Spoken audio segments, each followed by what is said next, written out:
ngayong gabing ito mula pa rin sa PDP Laban Senatorial lineup, mga kababayan, bukod tanging kandidato nila na taga Visayas, taga Western Visayas. Sa mga Kasimanwa, walang iba, Attorney J.V. Hinlo.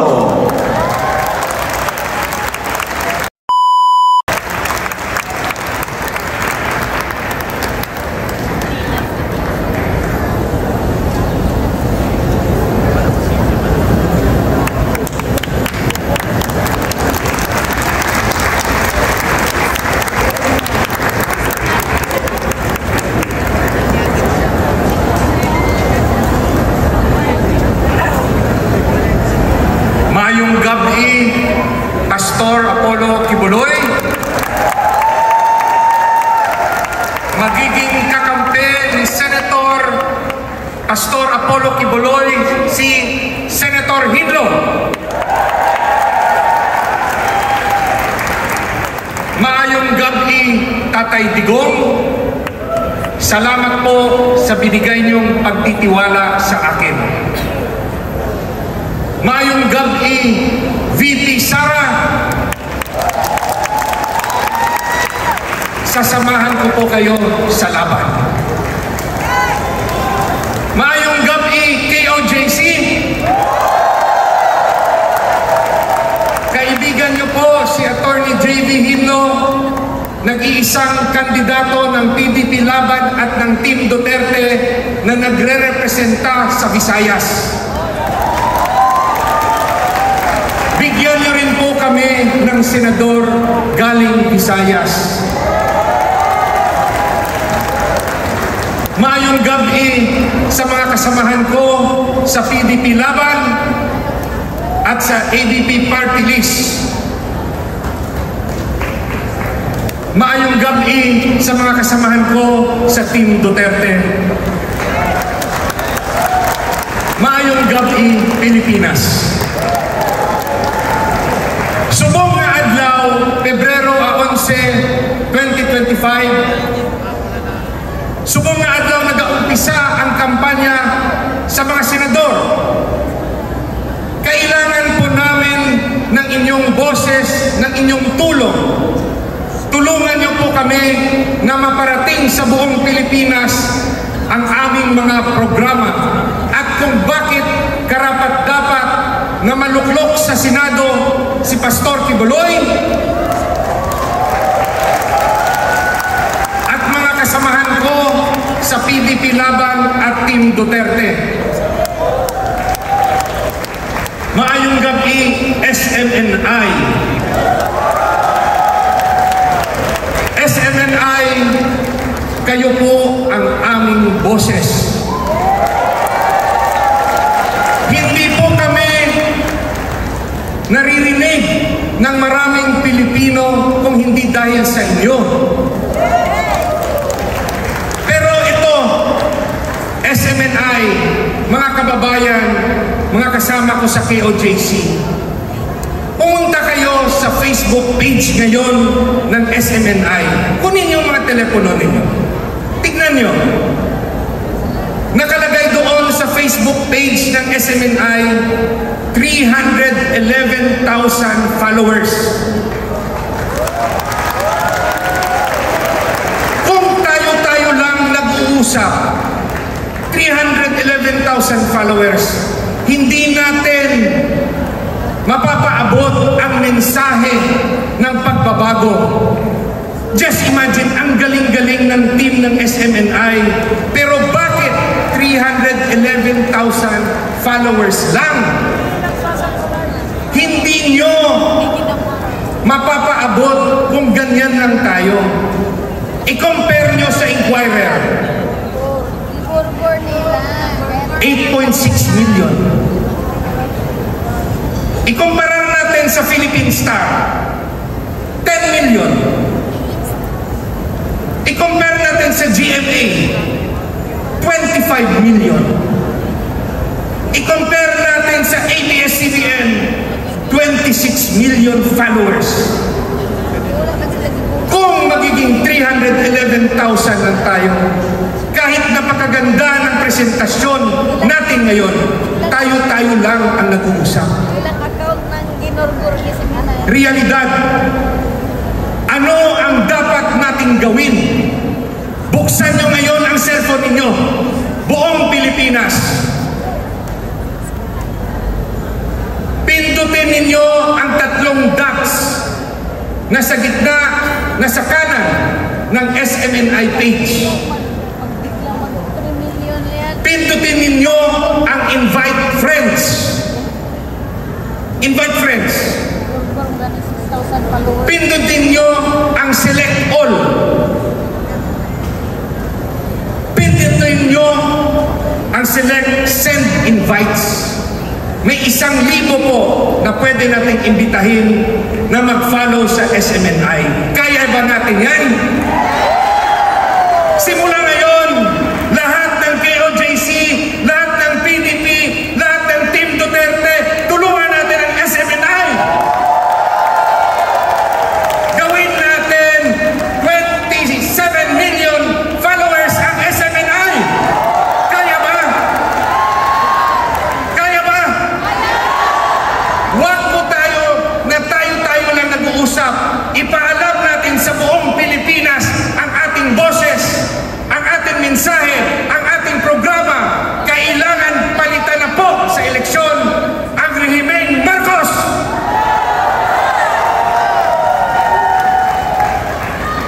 Ngayon, magpapakilala si Attorney J.B. Ginlo. Bakit po ako tumakbo bilang senador? Nag-iisang senador ng Visayas. Ilonggo po ako. Taga Negros.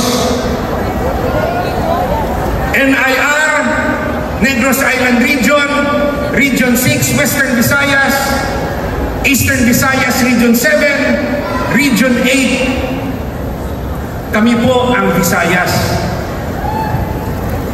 Wala po kaming senador. Ang Luzon, nandyan po ang marami. Nandyan si Attorney Lambino, tulungan po natin. Si Attorney Jimmy Bondo, tulungan po natin. Attorney Vic Rodriguez, tulungan po natin. Si Congressman Rodante Marcoleta, tulungan po natin.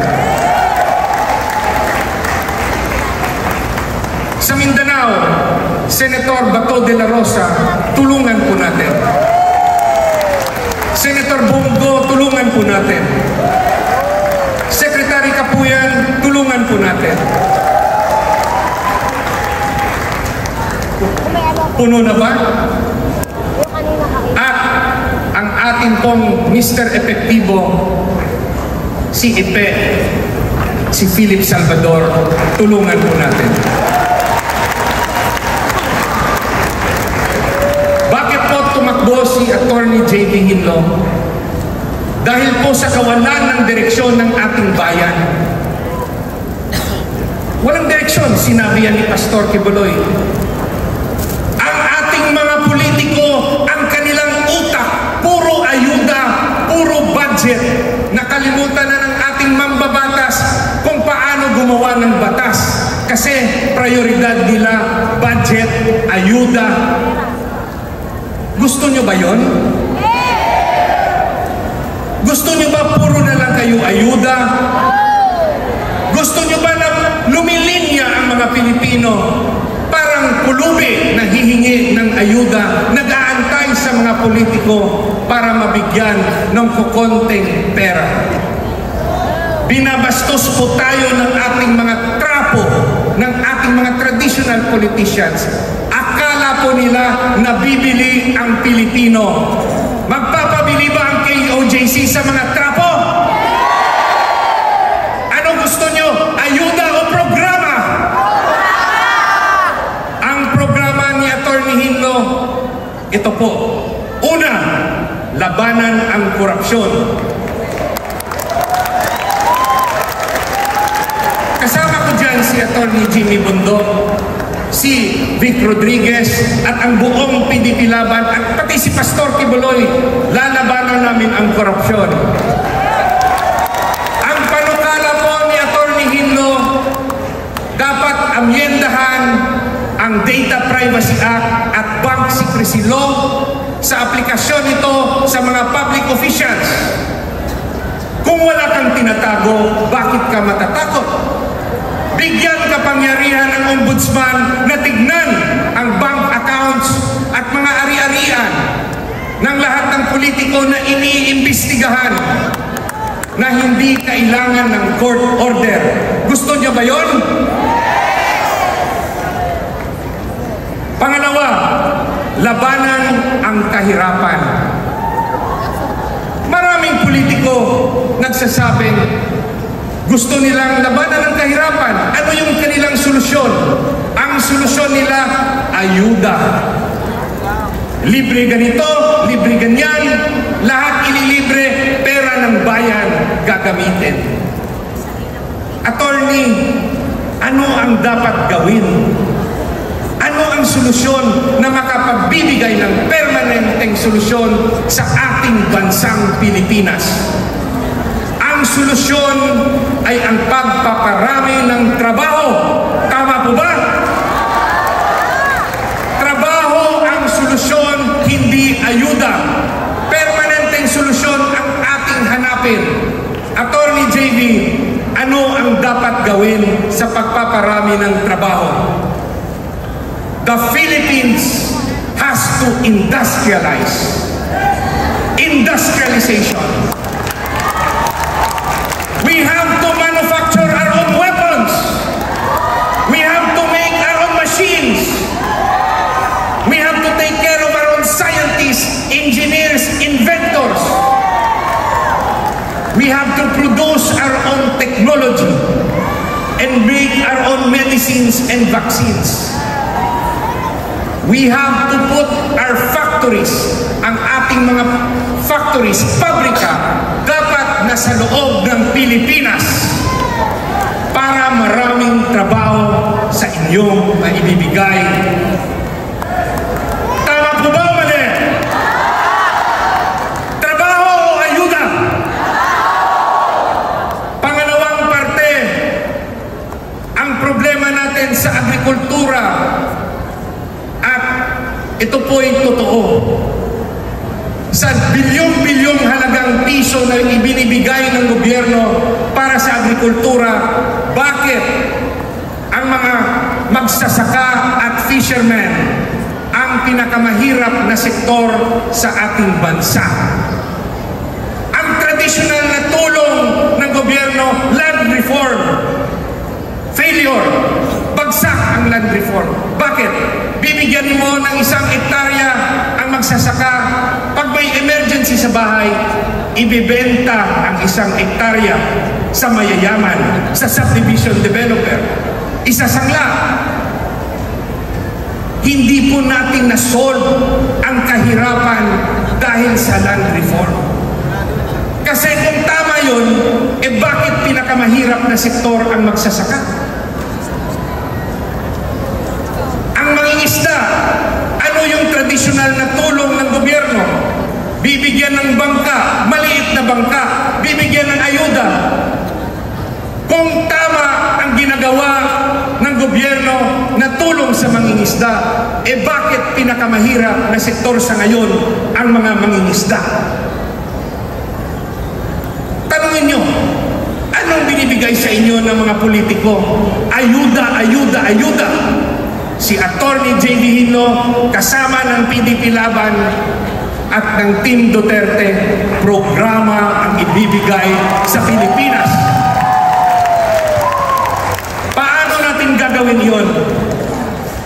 Magkaroon tayo ng state-managed farming at state-managed fishing. Ano po ang ibig sabihin ng state-managed farming? Lahat po ng katiwangwang na lupain, yung hindi nagagamit ng mga lupa, lagyan ng negosyong agrikultura ng gobyerno. Hindi lang sa pagtatanim, kundi lagyan ng warehouse, rice mill, factories, distribution center, lahat ng klaseng negosyo sa mga lupain ng gobyerno. Ano ang direksyon ng programang yun? Mabigyan ng trabaho ang maraming Pilipino sa kanayunan na hindi kailangan ng civil service examination except for managerial position. State-managed fishing. Yung gobyerno dapat pumasok sa negosyo ng fishing, pangingisda, at lahat ng mahihirap na mangingisda, bigyan ng trabaho. Trabaho ang solusyon. May sweldo 15-30, may retirement benefit plan pa. Ang panghuling programa na mayor ni Atty. Hinlo, reforma sa edukasyon. Anong dapat natin gawin sa edukasyon? Wala na pong values ang ating kabataan. Ang nasa utak na itinuro natin, magkaroon ng malaking pera, magpayaman, wala na po ang pagmamahal sa bayan at kapwa-tao. Anong dapat gawin? Let us introduce the subject, Philippine Patriotism and Ethics Studies from grade 1 to college.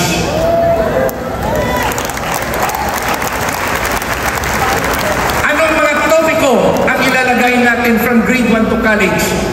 Grade 1, love of family. Pag ang kabataan yumaman balang araw, yung utak nila ngayon iiwanan ng pamilya kahit mayaman sila. Hindi na tinutulungan. Yan ba ang gusto natin sa mga Pilipino? Papabayaan ang pamilya? Yan ba ang gusto natin?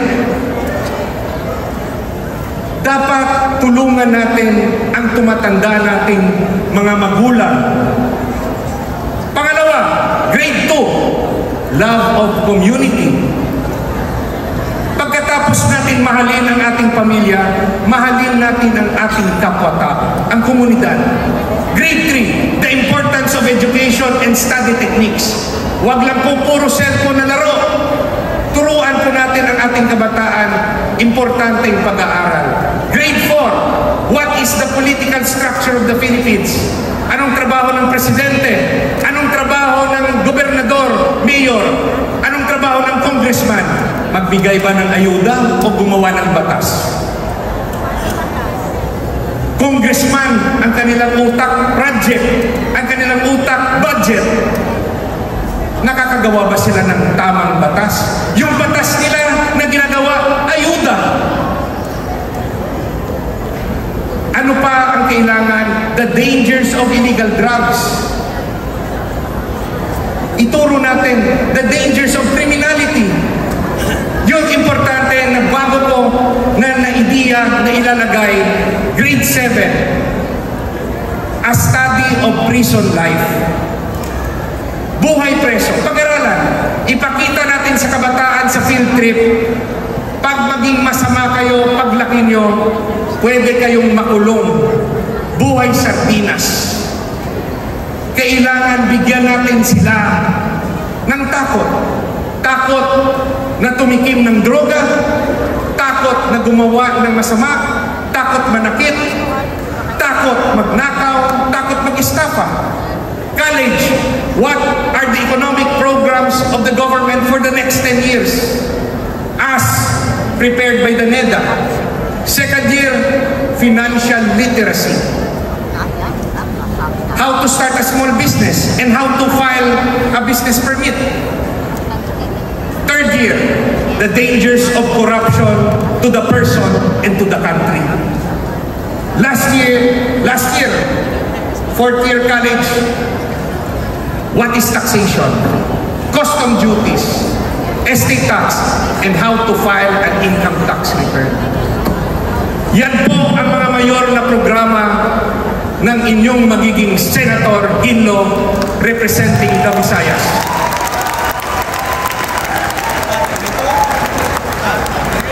Paramihin natin ang miyembro, followers ng SMNI, para ang ating mensahe maririnig ng buong bansa. Meron pa akong ibang mga programa, bilisan ko lang ito. Programa na Philippine Dog and Cat Sanctuary Law. Yung mga stray dogs natin, stray cats, ilagay sa sanctuary at huwag patayin. Alagaan ng LGU ang ating mga stray dog and cats. Huwag patayin. Alagaan ng LGU. Gusto nyo ba yun? OFW Pension and Retirement Plan. Para sa OFW, nasa puso po kayo ni Atty. Hinlo at hingi po ako ng tulong unang-una kay Senator Jimmy Bondo at kay Senator Raul Lambino.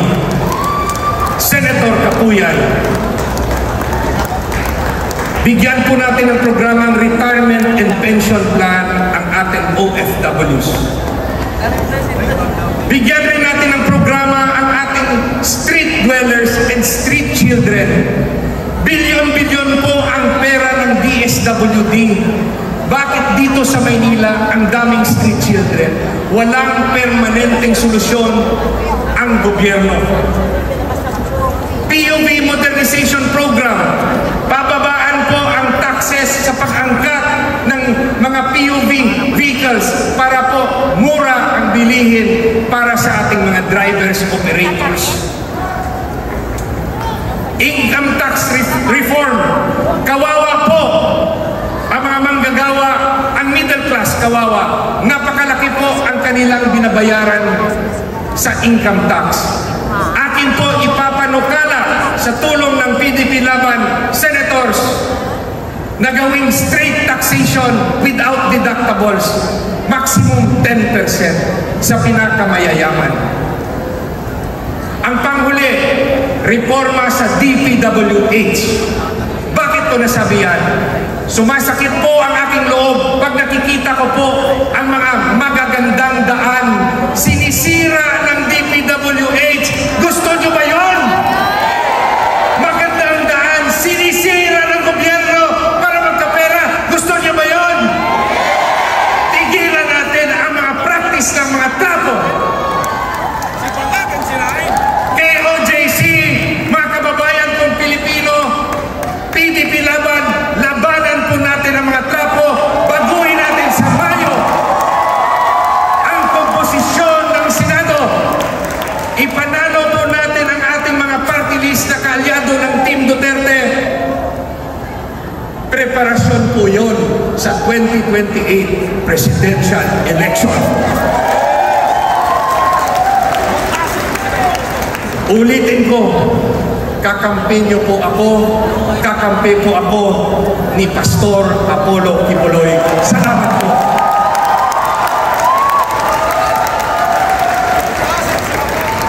Maraming salamat, Attorney Jamie